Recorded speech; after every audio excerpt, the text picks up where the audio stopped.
دیرین دیرین. در دوران دیرین به پزشک مراجعه می‌کردند.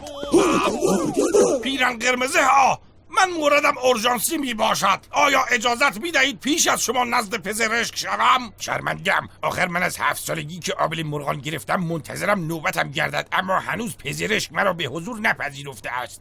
من هم که 40 سال آزگاری می شود که برای واکسن 4 ماهگی نزد پزشک آمده ام، اما هنوز نوبتم نگشته است. من هم دور از جانت مدتی طاقت ز کف بداده و مرحوم گشتم. الان منتظرم نوبتم گردد تا پزشک گواهی فوتم را صادرد.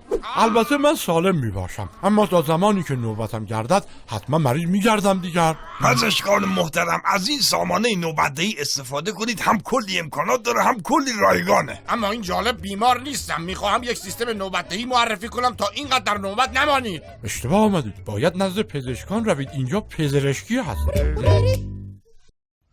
تست غذا در دیرین. بفرمایید این هم سفارش جهانشاه.